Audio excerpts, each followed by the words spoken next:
Langit sore di desa Wanaresmi begitu berbeda. Awan-awan menggantung seolah enggan beranjak dari langit, sementara matahari membakar tanah ladang yang luas dengan warna keemasan. Bayu menarik napas panjang begitu kakinya menginjak tanah desa itu. Rombongan mobil KKN dari universitasnya baru saja berhenti, dan semua mahasiswa turun satu persatu. Bayu menyampirkan ranselnya dan memandang sekeliling. Rumah-rumah panggung dari kayu berjajar rapi, diselingi pohon-pohon kelapa dan ladang jagung yang hijau. Suasana yang asing, tapi terasa damai. "Selamat datang di Wanaresmi," seru Pak Samin, kepala desa yang menjemput mereka dengan senyum lebar dan peci hitam khasnya. "Kami mahasiswa KKN dari Universitas Negara, Pak. Kami siap membantu program pembangunan desa," ujar Rina, ketua kelompok mereka. Bayu hanya tersenyum kecil. Ia bukan tipe mahasiswa yang cerewet. Ia lebih suka mengamati daripada banyak bicara. Warga desa menyambut mereka dengan ramah. Anak-anak kecil berlarian, beberapa ibu membawa minuman dan kudapan ke balai desa tempat mereka akan tinggal sementara. Saat itulah mata Bayu menangkap seorang gadis yang berdiri di belakang ibu-ibu. Rambutnya dikuncir rendah, wajahnya bersih tanpa riasan, mengenakan kebaya sederhana warna biru tua. Matanya tajam namun hangat. Ia sedang memandang ke arah mereka, atau lebih tepatnya, ke arah Bayu. "Siapa dia?" tanya Bayu pada salah satu warga yang berdiri di dekatnya. "Oh, itu Sekar. Anaknya Bu Lastri, penjahit kampung."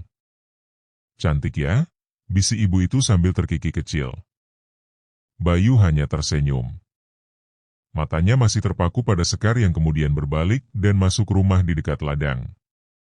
Malam hari, suasana di balai desa cukup ramai. Mereka sudah menata kasur gulung dan memasang kelambu. Bayu duduk di serambi, menyalakan rokok dan memandang langit yang penuh bintang. "Gila, langitnya bersih banget. Gak kayak di kota," gumamnya.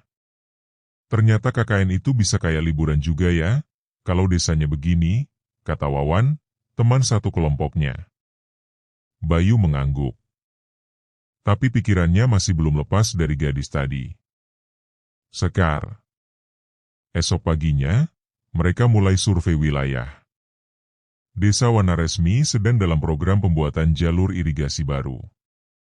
Bayu kebagian mendata pemilik lahan. Ia berjalan dari satu rumah ke rumah lain, hingga akhirnya tiba di rumah yang kemarin ia lihat. Rumah Sekar. "Permisi," panggil Bayu sambil mengetuk pintu kayu.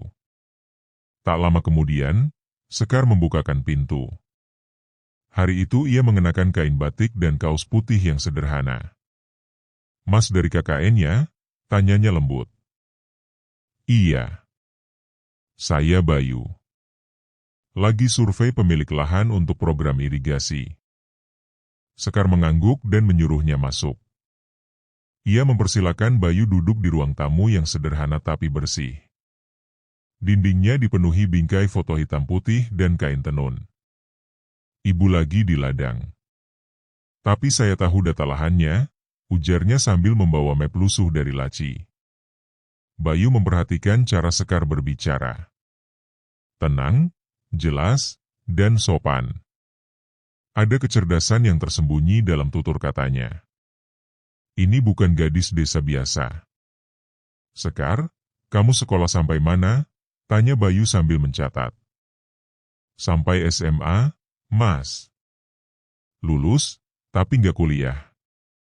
Adik-adik saya masih sekolah, jadi saya bantu ibu menjahit di rumah," jawabnya. Bayu mengangguk. Ada nada getir dalam jawabannya, tapi Sekar tidak menunjukkan kesedihan. "Sayang banget, padahal kamu kelihatan pintar." Sekar menatap Bayu sebentar, lalu tersenyum.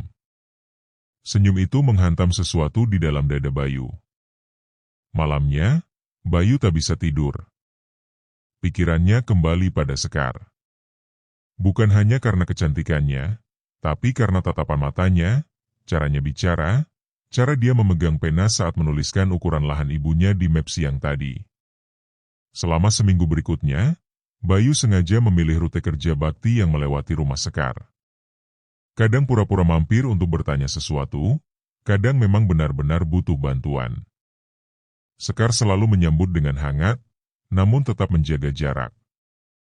Suatu sore, ketika Bayu sedang membantu warga memperbaiki saluran air di pinggir ladang, Sekar lewat sambil membawa keranjang berisi hasil panen. "Mas Bayu, haus?" tanyanya sambil mengulurkan botol air dingin. Bayu tersenyum.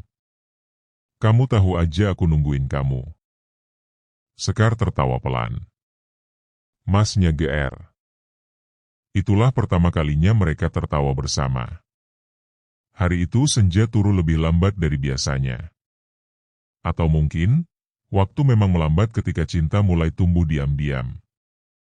Pagi di desa Wanaresmi menyambut dengan kabut tipis dan suara ayam jantan. Bayu bangun lebih pagi dari biasanya. Ia tahu hari ini kelompoknya akan ikut kerja bakti di ladang bareng warga. Tapi ada alasan lain ia begitu semangat. Sekar akan datang juga, ikut bantu ibu-ibu memasak untuk yang kerja di lapangan. Bayu menyeka wajahnya dengan air sumur, mengenakan kaos abu-abu dan celana lapangan, lalu menyusul rombongan ke ladang.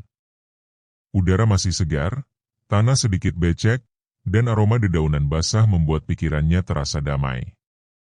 Sesampainya di lokasi, warga sudah ramai. Beberapa bapak mencangkul, mahasiswa sibuk mendata dan membagikan alat, sementara ibu-ibu di bawah pohon bambu menyiapkan dapur darurat. Dan benar saja, Sekar ada di sana. Ia sedang duduk bersila, mengulek bumbu di cobek batu besar, rambutnya dikuncir dan pipinya memerah terkena sinar pagi. Bayu memperlambat langkahnya, seolah ingin mengabadikan momen itu. "Mas Bayu, sini bantu ngangkutin cangkul," seru Wawan dari kejauhan. Bayu mengangguk, tapi matanya masih sempat melirik Sekar. Mereka bertatapan sebentar, lalu saling tersenyum tanpa kata. Waktu berlalu cepat. Siang menjelang, matahari menggantung tepat di atas kepala. Bayu menyeka keringat dan duduk di pinggir sawah, menikmati nasi bungkus dan sayur lodeh buatan warga. Dan tepat di sampingnya, Sekar duduk dengan bungkus nasi yang sama. "Makan, Mas," katanya lembut. "Makasih. Enak banget lodehnya. Itu ibu yang masak. Saya cuma bantu potongin tahu." Bayu tertawa kecil. "Kalau kamu yang masak, pasti tambah enak." Sekar mengangguk pelan, senyumnya malu-malu. Tapi tak lama, ia bertanya pelan. "Mas Bayu, nanti kalau KKN selesai, pulang kemana?" Bayu sempat terdiam. Pertanyaan itu seperti paku yang menancap di tengah dadanya.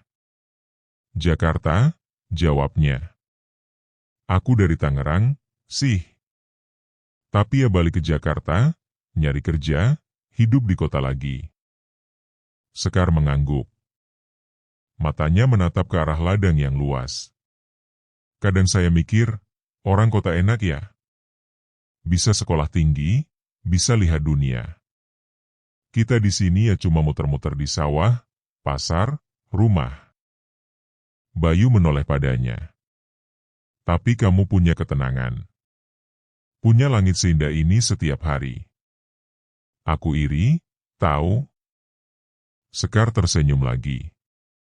Tapi kali ini senyumnya mengandung sesuatu. Mungkin kesepian, mungkin kerinduan, atau mungkin luka. Beberapa hari kemudian, suasana semakin akrab. Sekar mulai sering duduk dekat Bayu saat acara kumpul desa. Kadang mereka pulang bareng dari ladang. Bahkan satu malam, ketika mati lampu, mereka duduk bersama di teras rumah Sekar, menatap langit berbintang sambil berbagi cerita. Bayu bercerita tentang ayahnya yang sopir truk, ibunya penjual makanan kecil. Tentang hidup di kota yang keras, dan mimpinya menjadi dosen.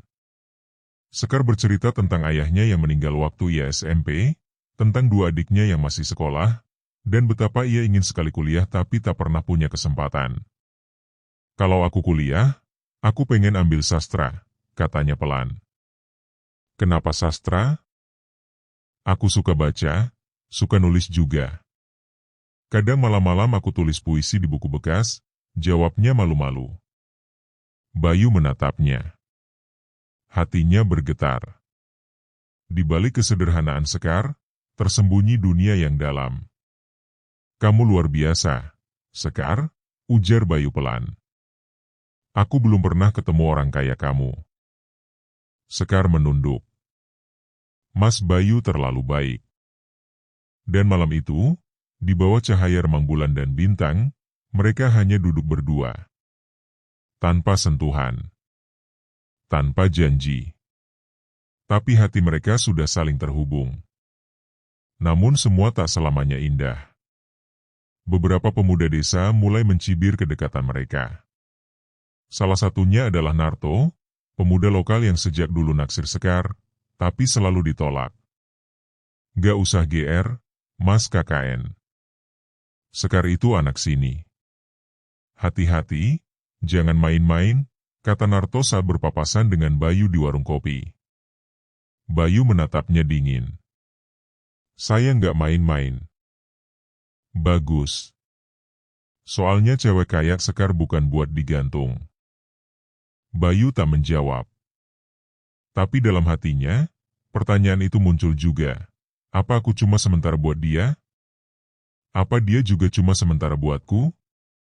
Sore itu, Bayu menghampiri Sekar di rumahnya. Sekar, boleh aku jujur? Sekar menoleh, sedikit kaget. Ada apa, Mas? Bayu menarik napas panjang. Aku suka sama kamu. Dari pertama kali lihat, aku udah ngerasa ada yang beda. Dan setelah kenal kamu, aku makin yakin. Sekar terdiam. Matanya menatap dalam. Tapi wajahnya tak menunjukkan senang, juga tidak menolak. Mas Bayu, aku juga suka sama Mas. Tapi, aku takut. Takut apa? Takut kamu pergi. Takut semuanya cuma kenangan singkat. Bayu menggenggam tangan Sekar. Hangat, gemetar. Aku nggak janji muluk-muluk, Sekar. Tapi kalau kamu percaya sama aku akan datang lagi. Setelah KKN selesai. Sekar menatapnya, dan kali ini senyum itu penuh air mata. Hari-hari berikutnya menjadi lebih hangat.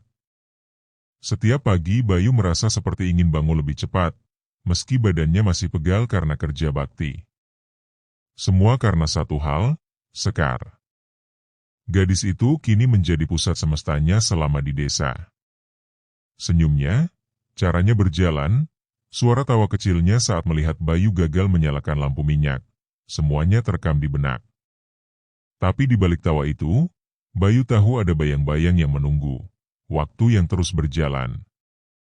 Program KKN hanya berlangsung 2 bulan. Dan dari semua hari itu, kini tersisa kurang dari 3 minggu. Sore itu, Bayu dan Sekar duduk di bawah pohon jambu di dekat sungai kecil di belakang ladang. Angin sore berhembus lembut, dan daun-daun jambu berjatuhan di sekitar mereka. Mereka duduk berdua, diam cukup lama sebelum akhirnya Sekar bicara. Mas Bayu pernah pacaran? Tanyanya tiba-tiba. Bayu tersenyum. Pernah. Tapi putus pas semester 5. Katanya aku terlalu sibuk organisasi. Berarti bukan karena kamu kurang perhatian? Sekar menoleh, mata beningnya menatap langsung ke arah Bayu. Mungkin. Tapi aku belajar banyak dari situ. Kalau sekarang aku jatuh cinta lagi, aku gak akan setengah hati. Sekar menunduk. Pipinya merona kemerahan. Bayu menyentuh tangan Sekar pelan. Kamu sendiri, pernah jatuh cinta? Sekar menghela napas. Pernah. Sama orang sini. Tapi dia kasar. Pernah hampir ditunangkan paksa. Untung ibu nggak setuju. Bayu mengepalkan tangan. Dia, Narto? Sekar hanya mengangguk pelan. Bayu menatap jauh ke arah langit. Hatinya bergejolak, campur aduk antara marah dan sayang. Aku gak akan biarkan kamu disakiti lagi, Sekar. Sekar menoleh, menatap Bayu penuh keraguan. Tapi Mas Bayu juga bakal ninggalin aku, kan? Pertanyaan itu membuat Bayu terdiam. Angin berhenti sejenak, dan waktu seperti melambat. Aku akan balik ke kota, iya. Tapi itu bukan ninggalin. Aku harus selesaikan tanggung jawabku, cari kerja, bantu orang tua. Tapi, aku akan kembali ke sini. Buat kamu. Sekar menunduk. Matanya berkaca-kaca. Kamu yakin? Suaranya lirih. Bayu meraih jemarinya. Aku gak pernah sedekat ini dengan seseorang. Gak pernah seserius ini. Dan di bawah pohon jambu itu, tanpa banyak kata, mereka membuat janji. Bukan dengan cincin atau sumpah, tapi dengan tatapan dan keyakinan dalam hati. Malamnya, Bayu menuliskan sesuatu di catatan pribadinya. Aku gak tahu bagaimana caranya menjamin masa depan. Tapi aku tahu rasa ini nyata. Dan Sekar, dia bukan sekadar gadis desa. Dia tempat aku belajar tentang ketulusan. Namun kenyataan tak selalu sejalan dengan perasaan. Keesokan harinya, Narto datang ke balai desa. Di hadapan beberapa warga dan mahasiswa, ia membentak Bayu dengan nada tinggi. Kamu jangan sok-sokan deketin perempuan sini. Apalagi Sekar.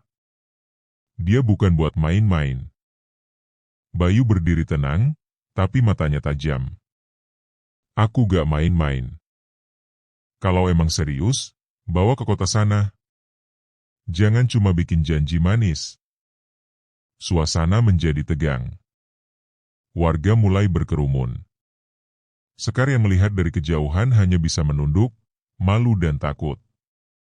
Sudah, kata Pak Samin mencoba menenangkan. Jangan bikin ribut di balai desa. Bayu menatap Narto. Kalau kamu benar-benar sayang Sekar, kamu harusnya biarkan dia bahagia. Bukan paksa. Narto memalingkan wajah, lalu pergi dengan tatapan penuh dendam. Malam harinya, Sekar menangis di pelukan ibunya. Ibu, kalau aku percaya sama Mas Bayu, aku salah nggak? Bulastri mengusap rambut anaknya.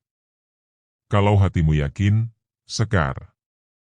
Jangan ragukan. Tapi kamu juga harus siap kalau ternyata takdir berkata lain. Sekar menggigit bibirnya. Di hatinya, ada rasa takut yang makin hari makin besar. Bukan karena Bayu tak serius, tapi karena dunia mereka terlalu jauh. Sementara itu, Bayu mulai dihantui kenyataan yang tak bisa ia tolak. Surat dari universitas datang melalui email. Ia diterima dalam program beasiswa lanjut magang di Jakarta. Program yang bisa mengantar karirnya lebih cepat. Bayu duduk lama di serambi malam itu, menatap bintang. Hatinya berat. Ia ingat janji-janjinya, senyum Sekar, dan harapan yang mereka semai bersama. Wawan, teman sekamarnya, duduk di samping. Yakin lu, Bey? Kalau lu mundur dari program itu, karir lu bisa berat. Bayu mengangguk pelan. Gue tahu. Tapi gue juga gak mau ninggalin orang yang udah buat gue merasa utuh. Lu cinta? Bayu menarik napas panjang. Lebih dari itu. Di akhir minggu itu, Bayu mengajak Sekar bertemu lagi di bawah pohon jambu. Kamu masih ingat janji kita di sini? Tanya Bayu. Sekar menatapnya. Ingat. Bayu membuka map dari tas kecilnya. Aku dapat tawaran magang di Jakarta. 6 bulan. Tapi aku bisa tolak. Kalau kamu mau, aku tetap di sini, cari kerja di sekitar. Sekar menatap Bayu dengan tatapan yang sulit dijelaskan.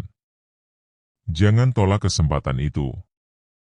Tapi, aku gak mau jadi alasan kamu gagal. Aku cinta kamu, Mas. Dan karena aku cinta, aku ingin kamu terbang setinggi-tingginya. Bayu terdiam. Matanya berkaca-kaca. Dan kamu? Gimana dengan kita? Sekar tersenyum. Kalau memang cinta kita kuat, aku yakin waktu dan jarak gak akan bisa patahin itu. 3 minggu kemudian, pagi di desa Wanaresmi terasa lebih sunyi dari biasanya. Mobil pick-up yang membawa rombongan mahasiswa KKN kembali ke kota sudah meninggalkan jejak ban di jalan tanah. Debunya masih menggantung di udara. Di balik pagar kayu rumahnya, Sekar berdiri memandangi jalan yang kosong. Rambutnya diikat seadanya. Matanya sembab, tapi tetap menyimpan senyum tipis. Bayu telah kembali ke Jakarta. Di tangannya, masih tergenggam surat kecil yang ditulis Bayu malam sebelum pulang.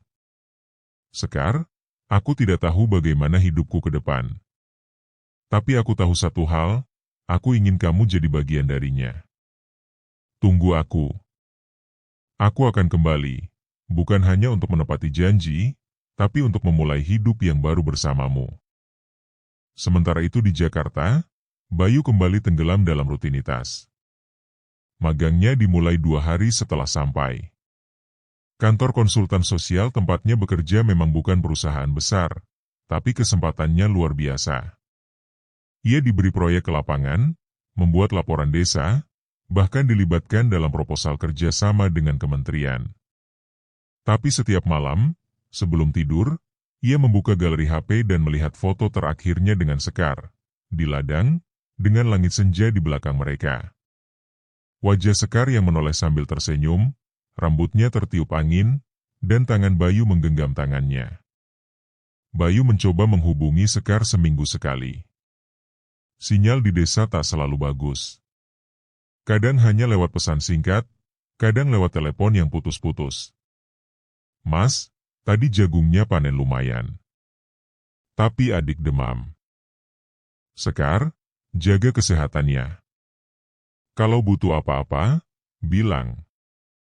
Aku kangen, Mas. Tapi gak mau ganggu kerja Mas Bayu. Setiap pesan dari Sekar jadi bahan bakar Bayu menjalani hari-hari yang keras. Waktu berjalan. 3 bulan. 4 bulan. Bayu mulai mendapat honor dari proyek. Ia menabung diam-diam, membatasi nongkrong, dan menolak tawaran pacaran dari salah satu rekan kantornya.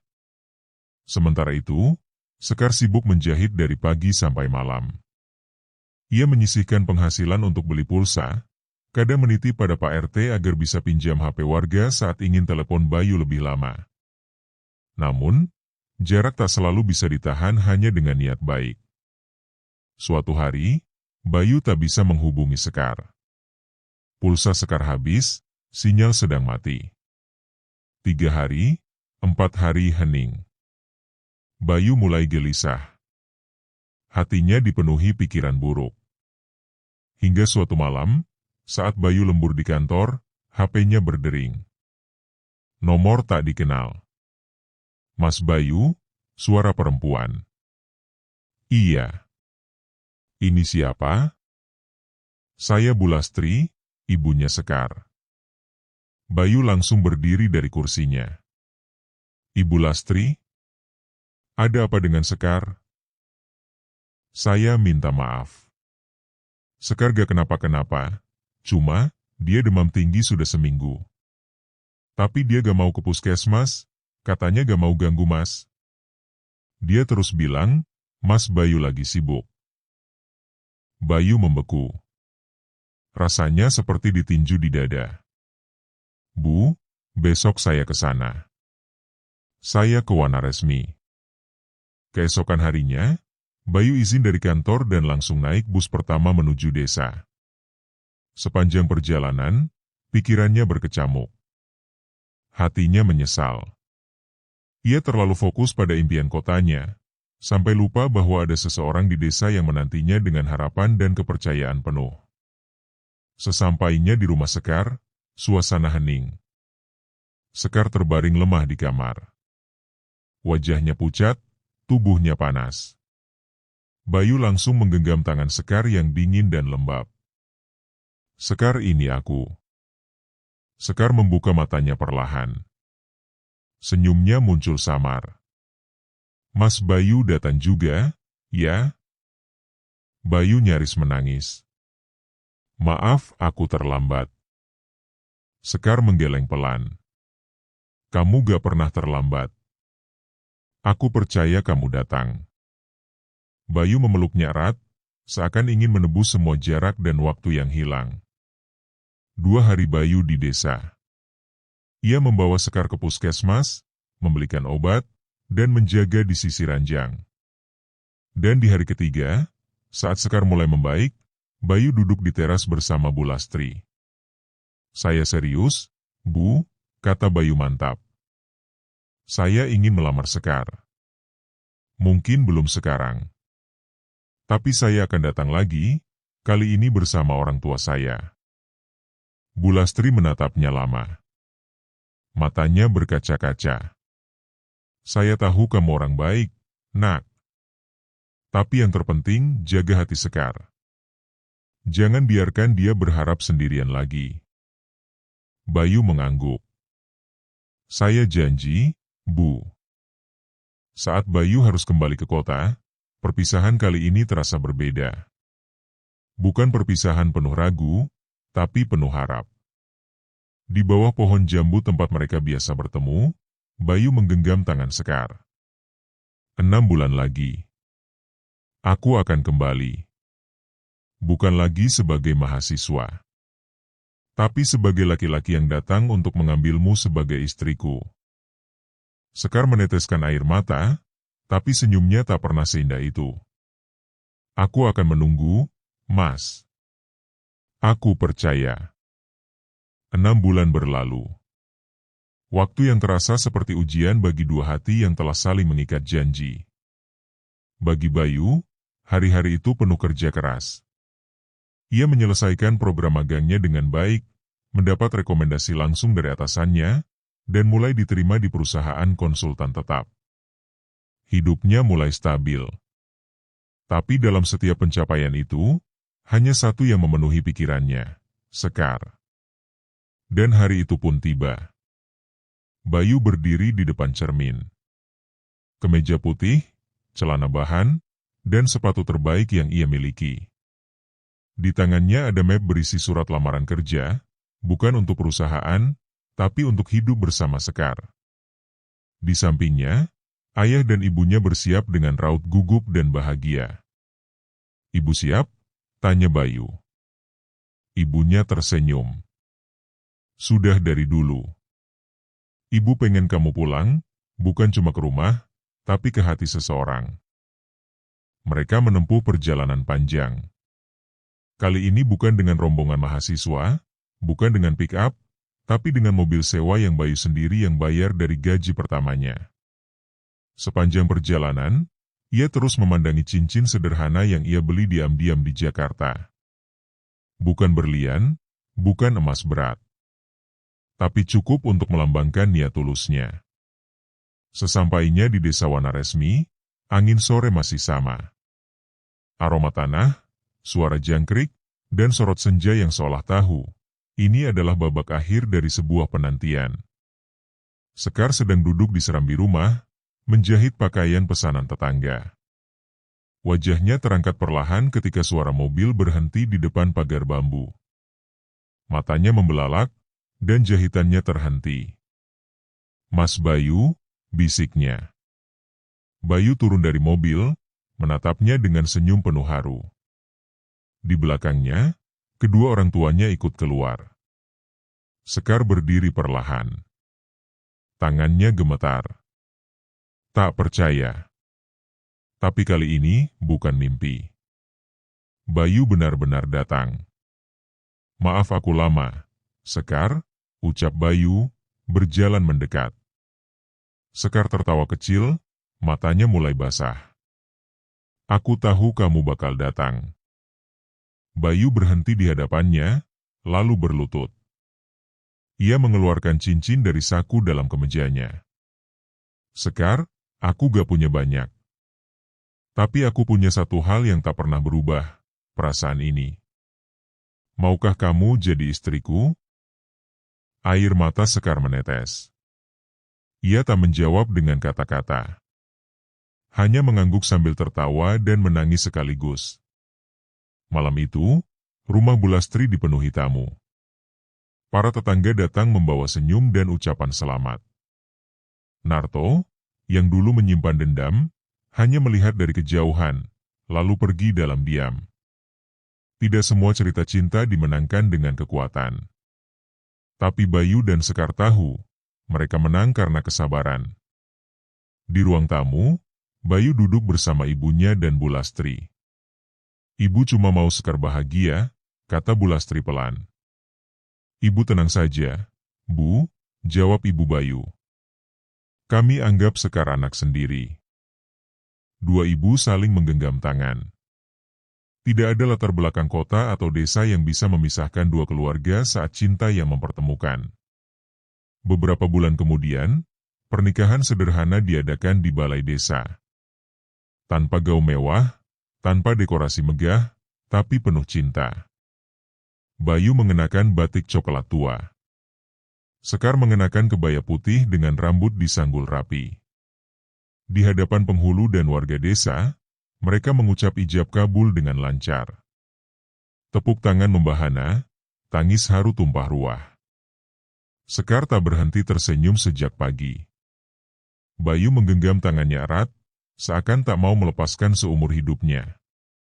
Setahun setelahnya, mereka tinggal di pinggir kota. Bayu bekerja tetap di perusahaan sosial. Sekar mulai membuka toko jahit kecil dari rumah. Hidup mereka tak mewah, tapi cukup. Di meja makan mereka, selalu ada senyum. Di tempat tidur mereka, selalu ada doa. Dan setiap akhir pekan, mereka pulang ke Wanaresmi. Ke rumah kecil di tepi ladang. Sekar mencium tangan ibunya, Bayu membantu Pak RT membersihkan pos ronda, dan malam-malam mereka habiskan di bawah pohon jambu. Pohon itu masih berdiri, daunnya rimbun, cabangnya mulai menjuntai ke tanah. Di sanalah dulu cinta mereka tumbuh, diuji oleh waktu, dan akhirnya bertahan. Tamat.